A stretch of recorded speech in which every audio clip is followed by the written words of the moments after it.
Welcome back, guys. Thank you for coming back. I hope you've all been well. Today I'm going to be bringing you guys the third installment in my class guide series. This one is going to be the Assassination Rogue. But before we get started, I just want to make a few comments about comments I've received. In none of these guides have I ever said that I'm the best player, or ever said that I can get you to high rating. I am simply trying to teach people who have either just started the class or a little bit struggling with certain specs in classes, and hopefully just to be able to help them understand their class and spec easier. Okay, so once that's clarified, we've got that out of the way, let's just jump right into it. And like I said, today is going to be the Assassination Rogue. So, obviously, the first thing you want to do is be Assassination, and you can see I've said the other ones, the 4 main abilities which you will get as Assassination Rogue. The first one is Mutilate, which is amazing. It's your main combo builder ability. It gives you 2 combo points, and it does instantly attacks with both weapons for 280% weapon damage, plus an additional 1048 with each weapon, and that is different depending on your attack power and agility for each rogue. And then Envenom replaces Eviscerate, which it would be in every other spec. So Envenom, what it does is it essentially increases poison application chance by 15% after you use it, and it also refreshes the duration of your slice and dice, which I'll get back into later. And then we have our main cooldown and another thing I'll explain later, which is Venomous Wounds. On to talents now, and then the first tier I have chosen Shadow Focus. Now a lot of you will be a little bit surprised by this, because usually the go-to cookie cutter is Subterfuge, which is a very good spell ability. But I have chosen Shadow Focus because what it does is it costs 35% less energy, all your abilities, 35% less while you are stealthed. It's passive, no need to activate it, as Subterfuge is also the top tiers. The reason I chose this is because in Assassination you do have 150 energy, but a lot of your burst comes from your opener, assuming you don't have a lot of maintaining abilities like Combat does with Killing Spree and Adrenaline Rush and things you can use out of stealth, where Assassination is really all about bleeds and poisons, mainly poisons, and then getting your openness and doing some hectic damage in your stun durations. Yeah, so the Shadow Focus just makes it easier for you to spam a cheap shot, which is costs 10 energy with Shadow Focus, when usually if I went Subterfuge and then re-stealthed, it would cost 40. So that's why I've chosen Shadow Focus. It takes 30 energy off the cheap shot, which pretty much enables you that to be free. I mean, if you look at just energy regen, you get pretty much 10 energy instantly back. And it starts to target for 4 seconds, and that does that 10 seconds. So once you cheap shot, obviously you can come out and you do a 55 Mutilate. And you've got 4 points there. If you crit with either of with your Mutilate, you get 5 points, which sets you up for a whole world of hurt later on, but I'll explain the rotation later. So that's why I've chosen Shadow Focus. I believe for Assassination, the fact that you have to get energy regen rolling out of stealth, it's a lot better to be spec'd into this than Subterfuge, in my personal opinion. The next one, the 30 tier, is pretty self-explanatory between 2. Deadly Throw is pretty shit since Kata. And Nerve Strike and Combat Readiness are the 2 you want to go between. Combat Readiness is good for arenas and BGs you think that you'll be targeted, or you know that there's a lot of melee in the group. So if you go double melee team, like Warrior Rogue or Double Warrior, Warrior DK, any of those, Combat Readiness will probably be a handy thing to have, just because it's deflecting enemy weapon strikes, and it has a short stack up time on that, so you have to puck that before it starts. That's really good against Double Thing, but if you want to get a decent amount of survivability out and such things like that against healer comps, Nerve Strike is the way to go. It says a successful kidney shot or cheap shot reduces the damage dealt by the target by 25% on players, and the healing done by the target by 10% for 6 seconds after the effect fades. So if I kidney for the max amount, which is 6 seconds, after the 6 seconds, there is another 6 seconds of that where they do 10% less healing and 25% less damage. Really good to passively, just even using like a 1-point kidney shot just to get the 25% reduced damage on them. I've done this more than once, and it's probably saved my life a few times against some warriors. which tend to be probably like I'd say a rogue's nemesis. Warriors are a bitch to get rid of. You got bleeds, which you can't get rid of unless you're a dwarf for Stoneform, and so that's why I've recommended that one. It's just on average better than combat readiness by situation. 45 set tree, literally poisons all PvE, so you can get rid of that one. You've got cheap death, really good. I've used it for many years.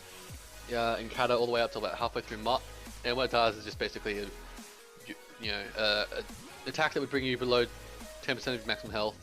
You take 85% less damage, and it would save you from that killing blow.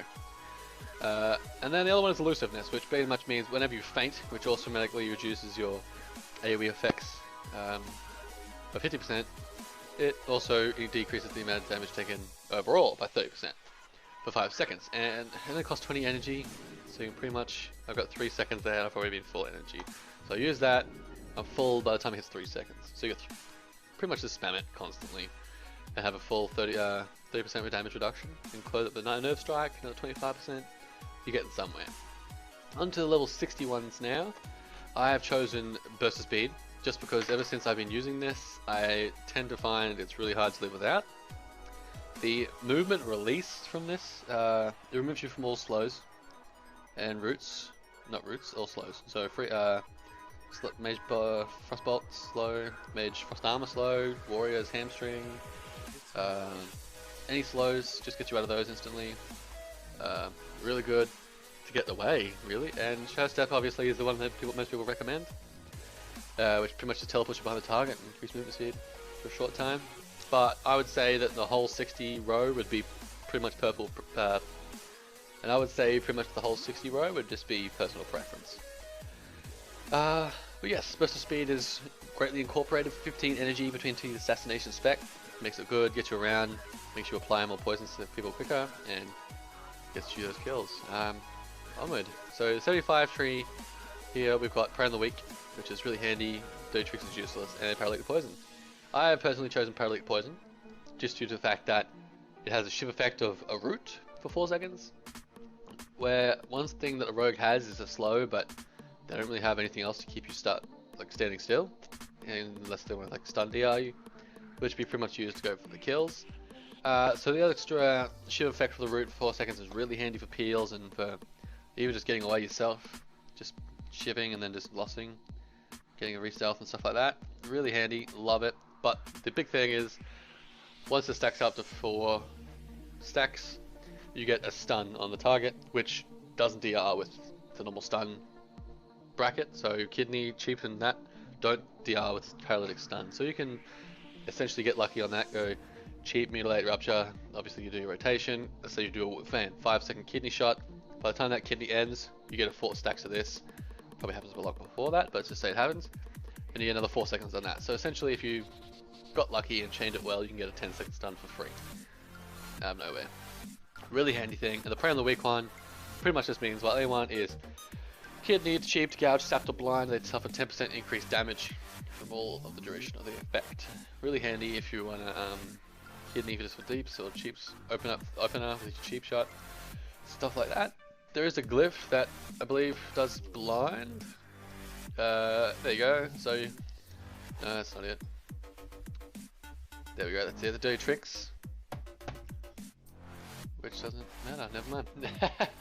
So yes, level 90. You have Shuriken Toss, which is shit since the release of Mop, I believe. They upped the energy regen, energy use actually. Sorry. Which makes it a non-viable thing to be spamming now. And Mark for Death. Mark for Death is the regular I'd recommend. It has a 1-minute cooldown, a 30-yard range, and what it does is you instantly mark the target, guaranteeing you 5 combo points on them. The handy thing about this is if you are going ham on someone, use this to get a finishing eviscerate. What happens is when the person you mark dies, regardless of what happens if they die, within that minute the cooldown is reset automatically. So if you use all your abilities, get them down, getting 80k, and then you go Mark for Death and Venom or Eviscerate, and for some god knows what reason they die, you know, it's not a major pally, rogue with cheat death or such and such, it is reset instantly. So essentially if you can use this on things correctly, you can get endless Mark for Death Eviscerates. And that's the talents, guys. Feel free to copy it, switch it out on the personal preference. Like I said, the 60 talent is a bit personal. Whether you want to spam feint or have a passive effect ensuring your survivability, that's also personal preference. And then also Shadow Focus is the one I play with and would recommend, but you would feel free to use Subterfuge if you're more comfortable with that. Rogues are all about comfort. These are just the ones I'm recommending. Right, now we're on to glyphs. I find that glyphs are between most DPS specs that are similar, such as like warlocks, mages, rogues, such and such like that. Warriors, I think that most of the glyphs are fairly the same between specs like that. So on my one I've got essentially the same apart from blind on my 2 specs. In this one I have stealth, reducing cooldown by 4 seconds. I also have the cheap shot macro, which increases the stun by half a second. So instead of 4 it goes to 4.5. And then I have the Garrot silence effect. So instead of I believe it's 3 seconds, you get a 4-second silence instead. Really handy against healers, and the cheap shot's really good against most melee and physical targets. And the minors are all personal preference. So you have the burst of speed, blurred speed, which is the one I'd probably recommend out of all the minors. It allows you to walk on water while sprint is active. Everything else is personal preference. Decoy, you might get lucky sometimes and you might trick someone. Everything else, safe fall maybe if you're in Lumber Mill, do some BGs. Really the minors are all personal preference, you can do whatever you want there. Alright guys, I'm going to go into the very few basic macros that I have here for the Assassination Rogue. Like I said in my Combat Rogue video, I don't have all the fancy focus macros and arena macros that most people will have. I'm just giving you the basics, like I said at the start. I'm not giving you anything to get to high rating, I'm just giving you the basics to learn the class and enjoy yourself. That's pretty much the aim of the game, is just have fun and enjoy what you're doing. So the few things that I do have are the macro that I use to burst, which uses a Vendetta, Shadow Blades, my previous gladiator's gloves, which is not what I'm wearing now actually. I might want to change that. Let's change that to that one. Yeah, so this just uses my trinket, my gloves because I'm an engineer, and Shadow Blades and Vendetta. So it's pretty much just your burst macro. You pop this after you've opened. The problem is that with the trinkets and my gloves using on this macro is that if you use it in stealth, you will get taken out of stealth. And so if you have Subterfuge, you will actually, even if you have Subterfuge and use this macro, you won't get 3 seconds. I'm just warning you, the use of your gloves and your trinket within this macro break you from stealth instantly. So you want to either wait until your Subterfuge is out, or with Shadow Focus, you want to cheap shot at least first before you use your macro. The only one here I can recommend would be the stealth macro. What this does is, instead of clicking on this tooltip bar here and clicking it again, you come out with this macro. If you click it, whoops, and I keep hitting that button, it won't bring me out of stealth. It's a button you can use to spam and get away without the worry of dropping out of stealth if you hit it too many times. And the only other one here would be the clear target enemy player sap macro, which what it does is essentially clears your target if you have one, and then it'll target enemy player, and the player there instead of target enemy means that it won't target pets against warriors, not warriors, warlocks, hunters, mages, all those sort of things. It won't target the pet, it'll target the player, and then it'll cast sap. So essentially you can just go around in stealth and just spam this macro, which is on my shift 1 key on my Naga. And it'll, as soon as you have the availability to see someone, it'll sap them. And that's really handy, really handy as a rogue, almost a must. And that's it for macros, guys. We'll move on to rotation. Alright guys, we're down here at the training dummies, ready to pump out the Assassination Rogue basic rotation. Just kind of cover a few things first, and how Assassination Rogues work. We have improved poisons, which is mainly our main ability and main damage comes from. We have a thing called Cut to the Chase, which is what I was explaining before. That Envenom, which is our Eviscerate, refreshes the Slice and Dice duration to the 5 combo point maximum. That means if we use a 1 combo point on Slice and Dice and then Envenom it, we'll get the full 35 seconds. And the other one is Blindside.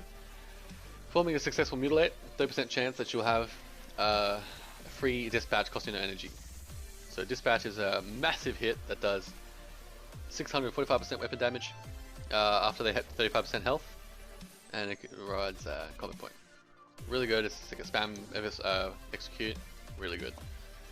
The main thing here I want to cover is venomous wounds. Now, what this happens is every time your Rupture or Garrote deals damage, you have a 75% chance to deal additional damage, and also to regain 10 energy. Garrote will not trigger this effect if the enemy is also afflicted by the Rupture, so you can't have double. If the enemy dies with your Rupture, you regain energy proportional to remaining Rupture duration. So if you put a 5-point Rupture on the target, that's a 25-second Rupture, 25 seconds now becomes 100%. Okay? So as you go down the list, you get proportionate to where the person dies. So essentially, if you're out of energy or next to the 0, you could mark for death Rupture just before a target dies and get a full 100% energy, 150 energy for free, just by putting the Rupture on them instead of the finisher. Really good, really handy. Main point there is that Rupture is our main energy regen. That's what I wanted to explain. So the main rotation as an Assassination Rogue would be to obviously get your poisons, which is deadly always, and paralytic if you spec into it, and get behind your target or sap them. And then what you want to do is you obviously, if it's a caster, you are more than likely Garrote. Mages definitely, and then pretty much anything else you would cheap shot. So your cheap shot to get the stun and the 2 combo points. Obviously my poisons are up on the target now. Then you'll mutilate to get the 4 points just there, and then Rupture. That's your basic opener. So now you have a Rupture on the target, you're gaining the 10 energy in the middle there, you can see.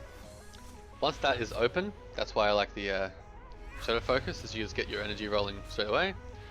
You would mutilate twice, and then Envenom. Mark for death, Envenom. Alright, just to recap, you want to cheap shot, mutilate into a Rupture, mutilate into a Slice and Dice, mutilate twice again into an Envenom, and I have a Dispatch proc here, I'll use that, mutilate again, probably a Kidney. So basically you're mutilating to build and then spending accordingly, but once you have that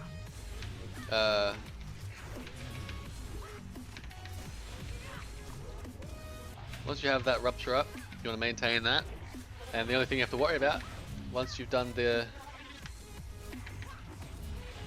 basic rotation, because you've got your Slice and Dice up, every time you Envenom, you'll be finishing off the target with a full duration. So obviously one more time. So one more time, we're going to cheap shot into a mutilate, into a Rupture, then a mutilate into a Slice and Dice, mutilate twice again into an Envenom or a Kidney, depending on the situation, obviously. What this does is it gets your Slice and Dice up, it gets your poison on the target, and it gets your Rupture on the target. So you're getting the energy regen, the main source of damage and bleed ticks, and then your Slice and Dice for the increased weapon speed, attack speed. That's your basic opener. If you learn anything about rogues, they're mostly situational, but from that, and then you know that you can just go on from there. You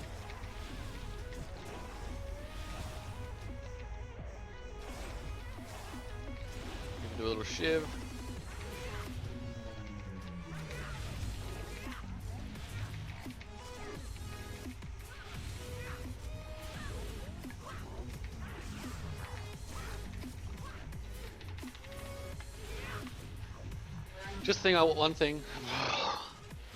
Just one thing I want to make sure that you guys have understood.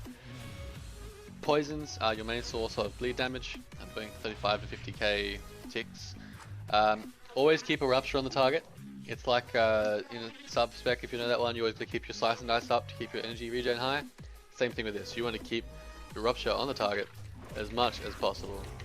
It is the main source of damage. As you can see here, there we go. See these 10 energy procs. Happens quite frequently, and that just happens from your Rupture ticks. So you get 10 energy back almost once a second. Very important. Well, that's it, guys. I hope you enjoyed. I hope this helps some of you. If you did, please, if you...